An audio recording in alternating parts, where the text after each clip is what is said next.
बहुत बहुत स्वागत। आज चंडीगढ़ के लिए, पंजाब के लिए और सारे देश के लिए एक ही बहुत ही गौरव का दिन है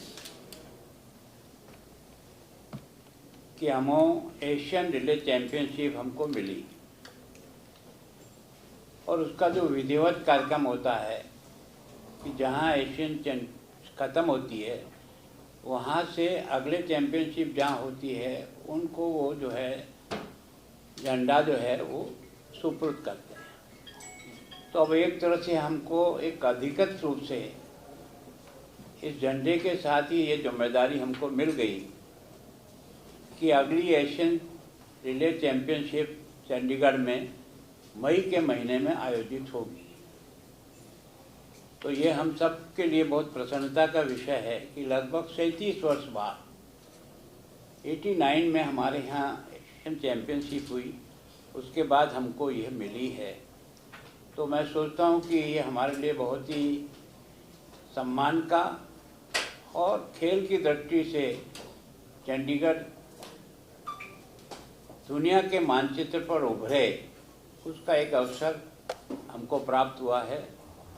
हम एशियन चैंपियनशिप यहाँ दिलाने के लिए हमारे जो सारे के सारे स्पोर्ट्स के एसोसिएशन के अधिकारी हैं, इनको भी बहुत बहुत धन्यवाद कि आपने प्रयत्न करके ये हमको दिलाया, उसके लिए हम आपका बहुत अभिनंदन। मैं सोचता हूँ कि लगभग 20 देशों से 250 से अधिक यानी एक तरह से दुनिया के जो श्रेष्ठ धावक हो सकते हैं उनको यहाँ हमारे जो खिलाड़ी हैं, हमारी जो जनता है उनको उनके खेल को देखेगी।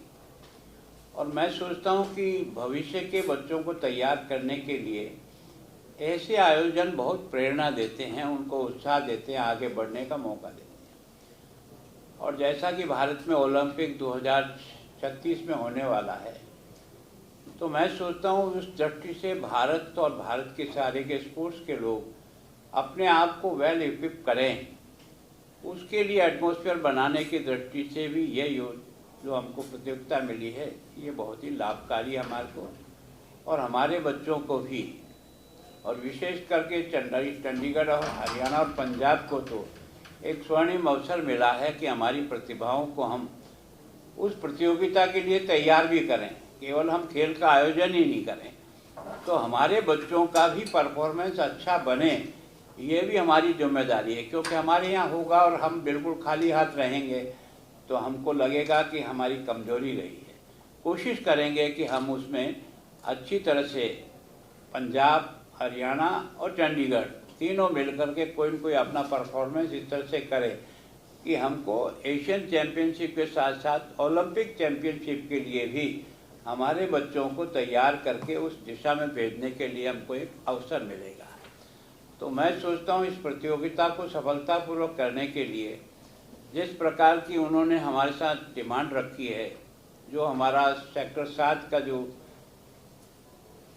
एक गेम का जो हमारी जगह है, स्पोर्ट्स कॉम्प्लेक्स जो हमारा है, उसको भी हमको उनकी मापदंड के अनुसार, अंतर्राष्ट्रीय मापदंड के अनुसार उसे तैयार करना है। उसको हमने अपना प्रारंभिक काम तो शुरू कर दिया है। मैं सोचता हूँ बहुत जल्दी हमारा जो बनाया है उसको बाकी सब लोगों को भी दिखा करके, क्योंकि ये जो बन रहा है ये 1-2 दिन के लिए या एक प्रतियोगिता के लिए नहीं है, भविष्य में भी यहाँ प्रतियोगिता होती रहे उसके लिए हमारा ये जो स्टेडियम तैयार हो। तो सामान्यतः उनकी इच्छा है कि कम से कम 3,500-4 हज़ार लोगों को बैठने की उसमें जगह हो। बाकी सारे खेल खिलाड़ियों को और उनके एम्पायर जो भी हैं उनको और जो भी दर्शक दीर्घा में आने वाले लोग हैं उनकी सुविधाओं को ध्यान में रखते हुए बैठने वाले लोगों के लिए भी छाया हो, ठीक प्रकार से उनकी बैठने की व्यवस्था हो, सबकी तैयारी हम लोग कर रहे हैं। मैं सोचता हूं कि बहुत जल्दी हम अपना टेंडर लगाएंगे और कोशिश यही करेंगे कि इस प्रकार की कोई एजेंसी आए जो हमारे गुणवत्तापूर्ण काम करे और ये भविष्य के लिए ये हमारा जो स्पोर्ट्स कॉम्प्लेक्स है वो सब प्रकार की अंतर्राष्ट्रीय प्रतियोगिता कराने के सब मापदंडों को पूरा करे। उसको ध्यान में रख करके हम इस तैयारी को शुरू कर रहे हैं। मैं सोचता हूँ सबसे ज़्यादा तो हमारे यहाँ के खेल डिपार्टमेंट को धन्यवाद कि इन्होंने एक बार प्रयत्न किया कि हमारा चंडीगढ़ कैसे है ना अंतर्राष्ट्रीय स्तर पर खेल में जाए। तो हमने वर्ल्ड मैराथन पिछले मार्च को कराया था, तो उसके कारण से भी हमने 10-11 कंट्री के बच्चे आकर के उसमें भाग लिया और लगभग 3,500 से अधिक लोगों ने विभिन्न प्रकार की उस समय की जो दौड़ है, मैराथन है, उसमें उन्होंने भाग लिया। ये हमको एक सेकंड चांस मिला है और अभी कुछ समय बाद ही हमको ये जो स्केटिंग वाला जो है वो भी शायद नवंबर 27 में हमको उसकी भी एशियन चैम्पियनशिप लगभग मिलना तय है। तो मैं सोचता हूँ कि हम चाहते हैं कि पंजाब, हरियाणा और चंडीगढ़ में जो खेल की क्षमता है, यहाँ के बच्चों में जिस प्रकार का अब तक जो कीर्तिमान स्थापित किया है, उसमें हम अपने बच्चों को भारत की टीम के साथ भी मुकाबले में खड़ा कर सके, उसका एक अवसर हमको मिलेगा। तो हम कोशिश कर रहे हैं, जनता से भी सहयोग लेंगे, यहाँ की बाकी इंडस्ट्री है उनसे भी सहयोग लेंगे और केंद्र सरकार से भी, क्योंकि हम इसमें जो कुछ कर रहे हैं वो उनके सहयोग के बिना भी नहीं कर पाएंगे। तो वैसे तो मैं व्यक्तिगत मंडलिया जी से मिल के आया हूँ कि हमें ये प्रतियोगिता लगभग मिल गई है, पर इसमें आप भी हिस्सेदारी निभाना। हम तो हमारे हिसाब से करेंगे ही, लेकिन अगर आपका और सहयोग मिलेगा तो हम और अच्छी प्रकार से इसको संपन्न कर पाएंगे। तो मैं सोचता हूँ कि दुनिया भर के लोग हमारे इस शहर को देखने के लिए भी आएंगे, इस शहर में रुकेंगे भी सही। तो ये शहर वैसे ही सुंदर है, बहुत अच्छा है। इसको और सुंदर बनाने के लिए भी हमने और नगर पालिका ने मिल करके इसका भी प्लानिंग किया है, ताकि यहाँ का इंफ्रास्ट्रक्चर इस प्रकार का हो कि आने वाला हर व्यक्ति इस शहर की सुंदरता को देख करके भी मोहित हो और उसे लगे कि वास्तव में हमने इस अच्छे शहर में इस अच्छी प्रतियोगिता को कराने में सफल हुई। अब उसमें सबसे ज़्यादा हमारा कोई सहयोग करेंगे तो आप लोग करेंगे। प्रचार प्रसार के माध्यम से ही हमको यहाँ लोग आएंगे, इस प्रतियोगिता का लाभ उठाएंगे और विशेषकर वो आए जिनका खेल और खेलने में रुचि है, जो अपने आप को तराशना चाहते हैं। ऐसे सारे, चाहे हो सकता वो रिले के खिलाड़ी नहीं हों, लेकिन दूसरे प्रकार के खिलाड़ी भी अगर इस को देखने में इनकी उपस्थिति रहेगी तो मैं सोचता हूँ चंडीगढ़ को जो है खेल की दृष्टि से हम एक अच्छा हब बनाने की जो हमारी कल्पना है उसको हम साकार कर पाएंगे, उसको हम सफल कर पाएंगे। और इसीलिए आज सौरभ जी ने जो है आप सब लोगों को यहाँ बुलाया। मुझे तो लगता था कि 4-5 लोगों के साथ शायद मुझे बातचीत करना, पर आज आप सब लोग आए। ये हमारा चंडीगढ़ का और यूटी का भी सौभाग्य है।